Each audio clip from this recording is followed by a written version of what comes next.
I want to talk to you about an amazing tool to help you become a more composed and confident footballer. Be Your Best is football training in virtual reality. Developed by experts in Norway, it's the perfect way to improve cognitive performance, improving scanning, decision making and memory from anywhere in the world. In Be Your Best, you will go through over 800 scenarios recreated from professional games. A bit like this one from Luka Modric. You'll play from his point of view and receive feedback for your performance along the way. Be Your Best is used by athletes from all around the world, with Arsenal star Martin Odegaard using it in his return from injury, and it's also backed by science, with a recent 9-week study seeing players increase their scan rate by a staggering 28%, and now you can get 20% off your first month or year by using code HUB20 at checkout. So make sure to use beyourbest.com or use the link in the description. Hey guys, welcome back to the AJ Analysis channel. Hope you guys are all good. Today we're talking about a really interesting football match, eh? I mean, that's how I would describe this match. Football. It's just so unpredictable. It's why we love the sport so much at times, but also why we hate it. Because it can go from this, 2-0 up, cruising, looking really, really good, to by the end of the night, you have dropped points at home, you lost key players through injury, through suspension, and it's just really, really rough. So, we're going to talk about it today. What happened in the game? Why were United so good? What on earth went wrong? Is Ten Hag to blame? Because I've seen him getting a lot of criticism online for his substitutes. We'll come back to that.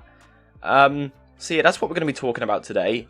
One thing I will say before we get into the video is I apologise if it's a little bit jumpy at times. My laptop isn't working too well at the moment. It seems that any day I say I'm going to sit and record loads of videos today, which is the case today, my laptop decides, today's a good day to stop working. Which is also why you didn't get a Napoli AC Milan video yesterday. Hopefully it's going to be okay, but apologies if it's a little bit jumpy.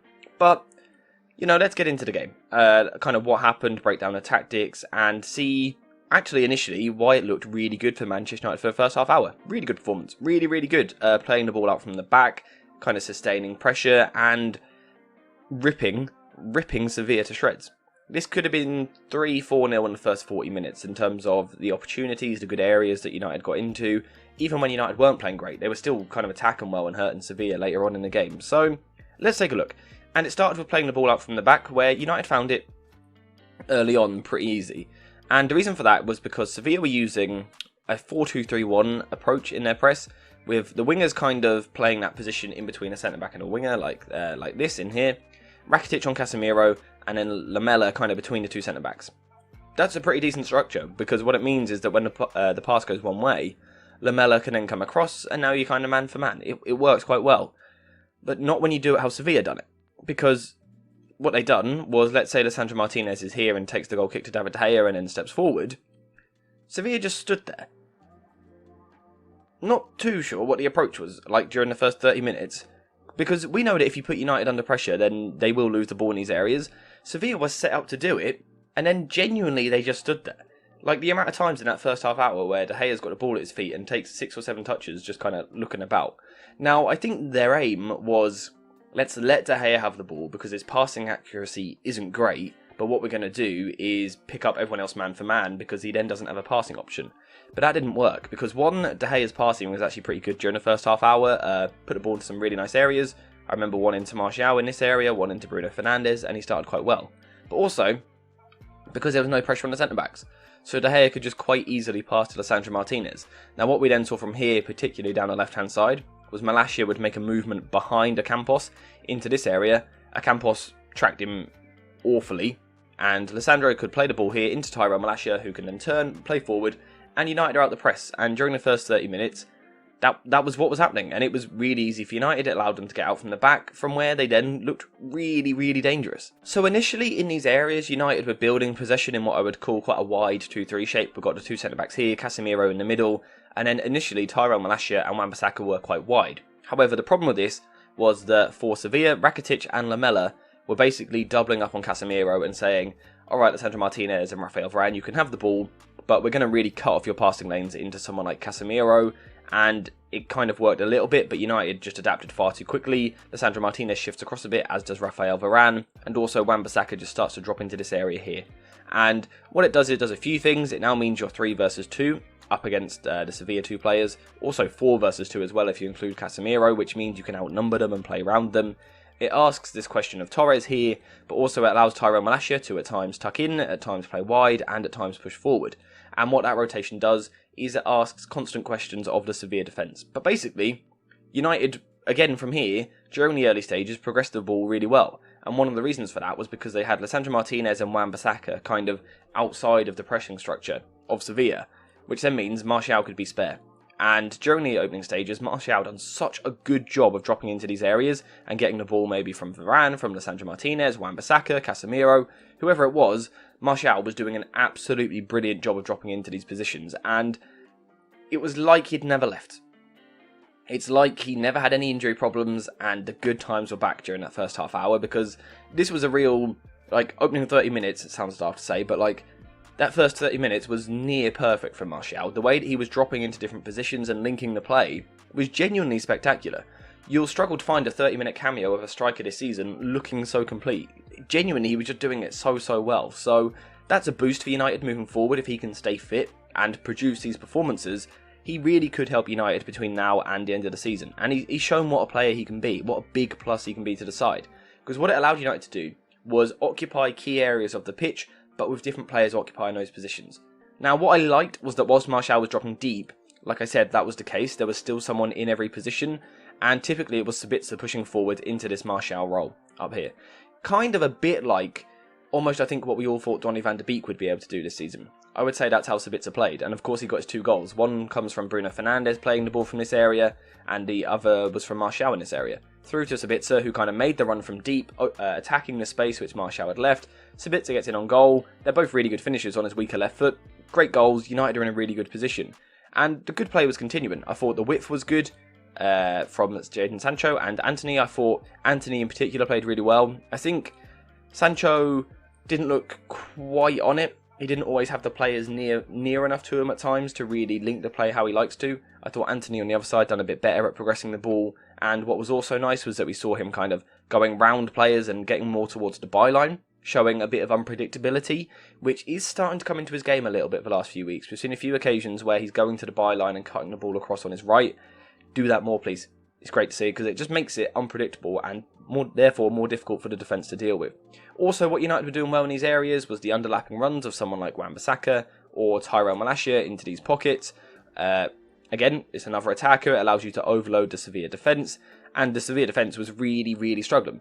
Every time United got the ball, it looked like they were going to score, absolutely tearing them apart. The Sevilla defence was horrific. When Sevilla got the ball back, United reacted well and got players around the ball and were winning possession back high. Casemiro was doing a good job just in front of the defence. Winning the ball back, it's happy days. United are playing so well. And within half an hour, like we said, they're 2-0 up and looking good. So what on earth goes wrong? Well, I think complacency comes into it. I think for the players on the pitch, around the 30th minute, they're in this position where they're looking really good. The tempo just dropped completely. And it's okay for tempo to drop in a football match, right? Because, again, when you've got United's schedule, but just any team at this level, you can't play 100 miles an hour for 90 minutes. It's very difficult. So at 2-0 up, you can take your foot off the gas slightly. But that doesn't mean you can suddenly become very sloppy. If you're going to take your foot off the gas, keep the ball for your side, complete your passes, pop it about a little bit. Sevilla are 2-0 down, they're struggling. They, like I said, look like they could be cut through at any moment. Just keep the ball, move the ball from side to side. But no, we didn't see that. And this is where I feel like this game really summed up where United are at the moment. Because that first 30 minutes was Ten Hag ball. It was literally what Ten Hag would want the team to do. The rotations in the final third were absolutely brilliant. Like I said, there was always someone occupying different key areas. If Martial drops, Sabitzer takes that position. If Sancho comes inside, Malacia takes that position. It was just brilliant. The rotations were really good. And that's exactly what Ten Hag would want, and it was textbook the first 30 minutes. But then we see kind of the other side of United at the moment, and that is that when they need to take control of a game, they can't. And it's reflected in the midfield for me in particular. The midfield in this game, the 3 that started, if you add them up, they had an average pass success rate of 67.3%. Now, it's a bit harsh on Bruno Fernandes and Casemiro because it's massively brought down by Sabitzer, who had 53%, I think it was, something like that. So that brings the average down. But still, the other 2 were only 78%. Control the football. control the game, slow the game down, go sideways with a few passes. You don't have to kill Sevilla with every pass. And United really were punished for the fact that they lacked that dictator in the middle. So kind of what happened for the next 15 minutes till half time was United just lost control of the game. They lost all that rhythm, all that tempo that they had. They were trying to go forward too quickly, losing the ball. So before we continue with the video, I want to talk to you guys about where I got this shirt from, and you probably guessed it, jerseyfifa.com. They have kindly sponsored today's video and also sent me a load of free shirts for me to check out myself, and I can now really vouch for the quality of these products. They have loads of shirts to offer on the website, so if you are interested, head to the link in the description down below and check out Jersey FIFA for yourself. De Gea's passing, which had been so good during the first 30 minutes, kind of went out the window a little bit. He's putting the ball into worse areas. Before he was picking out Casemiro and Martial, now he was finding the likes of Fernando in midfield for Sevilla. That cost United as well, because it meant they couldn't play out from the back as well. Varane and Wan-Bissaka started struggling. It just all kind of went wrong for 15 minutes. Then we have the second half, and this is where it kind of got worse, and this is where a lot of the criticism is coming in. Basically, what happened in the second half was Sevilla came out and played. Manchester United didn't. We can talk about things from a tactical point of view and how nice that first half hour was to watch. Tactics don't matter if a team plays football and, turns up with intensity against a team that doesn't. And what we saw during the first 15 minutes of the second half, was actually exactly what we saw the last 15 minutes of the first half. Now, people online are reacting to it, and they've seen that United were 2-0 up at half-time, so the first half must have been perfect. And then it suddenly collapsed in the second half. That isn't actually fully the case. United lost control of this game around the half-hour mark. And it's because we saw the goals in the second half, people assume that's where control was lost, but kind of the signs were there. And then Sevilla come out with that greater intensity. I don't even want to talk about it from a tactical point of view, because it's not massively important. But they came out with a real intensity. And again, when you've got those United midfielders completing 67.3% of their passes, just deep that for a second. 67.3% of their passes as a midfield trio. Can you imagine that in like a Pep Guardiola side, for example? And this is where we're talking about, you got to feel a bit sorry for Ten Hag, because he just doesn't have the tools to do what he wants. His midfield next season will not complete 67.3% of their passes. There is no way, absolutely no chance. It's not good enough from the players. So yes, Ten Hag is going to get criticism, and again, I will come back onto that in a second. Having a bit of a rant this video. But do better. Jadon Sancho, do a better job of protecting the ball. Tyrone Malacia, it wasn't good enough. Varane, Wan-Bissaka, do better on the ball. Now, it's harsh to be too critical, because they have played well recently. But we can only talk about what we saw, and what we saw wasn't good enough for Manchester United. Then we see the substitutes. We saw Elanga come on for Sancho, we saw Christian Eriksen come on for Bruno Fernandes, and we saw Weghorst come on for Martial. And people are saying, that's awful from Ten Hag, this is where the game was lost. Disagree. So, first of all, these changes happened around the 62nd minute, I believe it was. If you look at it, at that point, United had been bad for about 25 minutes of football. So it's not like the subs changed the game. Again, the warning signs were there. They were kind of there under the surface. Everyone looks at it, United were 2-0 up and cruising, they were fine, it was all easy. From the 35th minute to the 62nd minute, United were poor. Then the subs come on, which didn't help, and obviously Ten Hag's getting criticism. Why did he take Bruno Fernandes off? Well, he's given his reason. Bruno Fernandes was on a yellow card, and the referee basically said to Ten Hag, he's going to get sent off in a minute, so you probably want to take him off. Now, on that, let's talk about the referee real quick. I told you this would turn into a rant. The referee performance was laughable. The fact that he even considered that Bruno Fernandes was kind of like on a tightrope walking towards a red card was a joke. What did he do? The yellow card comes for having a hand. He now misses the second leg because he has a hand or an arm. So Bruno Fernandes, for the future when you play, just take off your limbs, right? And you shouldn't get suspended, so that's great. Also, the Lamella it's not a stamp, it's not intentional, but it is a red card offence. If Casemiro done it, I guarantee you he would be off the pitch. The referee did not help Manchester United here. People are going to criticise Ten Hag, but at 2-0 up, Sevilla should go down to 10 men. That changes a football match drastically. Also, even after those substitutes, so Elanga, Eriksen and Weghorst come onto the pitch, it's still 2-0 United. It should come to 3-0. The ball goes wide down the right-hand side. I think Facundo Pellistri is actually on for Anthony at this point as well. He goes down the right-hand side, cuts the ball across. Weghorst has to play the ball to Elanga. He's literally got a tap in. Eventually the ball goes to Tyrone Malacia. Pass to Elanga. They get the shot off. And again, that costs United. So it's not like the subs... It's not Ten Hag's changes that cost the game. It's individual decisions. That should have been 3-0. 3-0, that's a completely different game. United probably go on to win the tie last night even. 3-0 I think would have put the game to bed. I think Sevilla would have been done at that point. 3-0, but no, they missed the chance to set up an open goal. So again, I don't understand how you can criticise Ten Hag for that. Now people will say, well, if he had kept those other players on, maybe they would have made the right decisions. Jadon Sancho was playing poorly. Anthony and Bruno Fernandes had both been told that you're on a yellow card, one more and you're off, so you have to take those players off.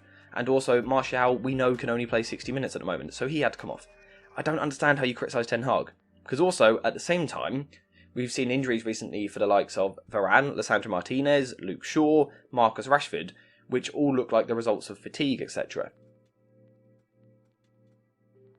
So, what do you want? He's got to rest players. Bruno Fernandes can't play 90 minutes every week. Anthony can't play 90 minutes every week. You have to take these players off at some point. I feel like, I don't know, it just feels like some of the response from United fans is a little bit hypocritical. Like, they're kind of contradicting themselves as they're saying it. They're saying, well, Ten Hag kind of was going to get these injuries. Varane got injured, Lisandro Martinez got injured, Rashford's been injured. They all should have been rested. But then around the 60th minute, at 2-0 up, he rests a couple of players, and it's suddenly awful management. It doesn't really add up to me. So, yeah, that's kind of where I stand on the game. In terms of the 2 late goals, I mean, Tyrell Malacia, it's individually awful. I'm not sure what he's doing at the back post. It's horrendous defending. De Gea, no blame on him for that at all. I mean, it hits him and goes in, and he actually might get credited with the own goal, but that would be extremely harsh. That's not on him at all. Tyrell Malacia is just really poor defending. Then the second one, I've seen Harry Maguire, people on Twitter saying he shouldn't get near the team again. The ball is going wide, right? It is an own goal from Harry Maguire. But it just hits him in the head and goes in. Again, a bit like the Bruno Fernandes with the yellow card earlier. Do you want him to just miss a body part? Is that the solution? So Bruno Fernandes, play without arms in the future, and Harry Maguire don't have a skull, and, you won't get criticised by the referee or United fans. I just find United fans' reaction really weird. Now, I really doubt this is a lot of you guys, because a lot of you guys are much more intelligent. This is on Twitter. I think you guys, as a fan base, are some of the more intelligent section of the fan base, I would say. So I really hope you guys aren't reacting how people on Twitter are, because I just don't really get it.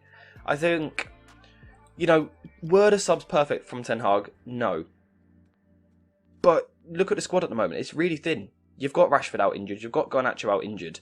Sancho's not playing well at the time. Anthony's been warned that a booking and he's off. Martial is unfit. And Bruno Fernandes warned that he's on a booking, one more and he's off. You have to make changes at that point. So, that's kind of my thoughts on the game.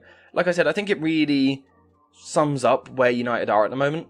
I think we saw Ten Hag's side for 30 minutes play incredible football. Really, really good football. Tactically, it was perfect. It really hurt Sevilla. And they played really well. Really, really well. But then we see kind of the drawbacks of the side as well, and how this isn't a Ten Hag side, because the team loses control, and the problem is that when they lose control, they don't seem to have the ability to kind of regain it. And again, that 67.3% pass accuracy, that's going to hurt you in midfield. So, does Ten Hag deserve criticism? A little bit, yes, because if your team takes a foot off the gas, that's on the 11 footballers on the pitch, but it is also on the manager, absolutely. I think the subs, it's harsh to criticise him. I think United were really unfortunate with some decisions. Like I said, I think Sevilla should be down to 10. Bruno Fernandes should not be picking up that suspension. Then, individually, it's really poor from Malacia. You got the Lisandro Martinez injury, the Rafael Varane injury. Let's take that into consideration as well. The starting centre-backs went off injured. That's going to affect the team. The Maguire own goal, it's just misfortune if you ask me. There's nothing in it. United are in a really difficult position now. 2-2 away to Sevilla. That's going to be very, very difficult to go win that football match without some of those players. Without Shaw, without Lisandro Martinez, without Rafael Varane, Garnacho, Rashford, Bruno Fernandes. It'll be difficult, but it's football. One week we love it, one week we hate it. That is football. That is how it works. In my opinion, it's nowhere near as bad as it looks, right? The injury problem is a concern. This actual performance, though, relax. Okay, Ten Hag didn't get it catastrophically wrong and cost United the game. Maguire didn't cost United the game. Kind of perspective is very, very important. For half an hour, United were absolutely brilliant, but this isn't a perfect squad. So we're going to see these games till the end of the season. I said it a few weeks back. we will keep seeing these games because it is the personnel that are in the squad. There aren't those controllers, those dictators. So we're going to keep seeing this till the end of the season. We are. Sometimes United will have the quality to win those games when you've got especially Rashford back fit, but also Martial, Sancho, Antony, Bruno Fernandes, Casemiro, Sabitzer. Quality players will get you goals. United are going to win games between now and the end of the season. United are going to draw games and probably lose a couple. Just support the team, basically. This video hasn't been particularly analytical, too tactical. But those are my thoughts on kind of what went wrong for Manchester United and kind of who is to blame. I feel like it's a little bit of everyone. I don't think there is one individual which is at fault for this. I think just as a team, as a collective, it weren't good enough. But yeah, that's all I've got to say for today's video. Thank you guys for watching. I hope you have enjoyed the video. And as always, I'll see you in the next one.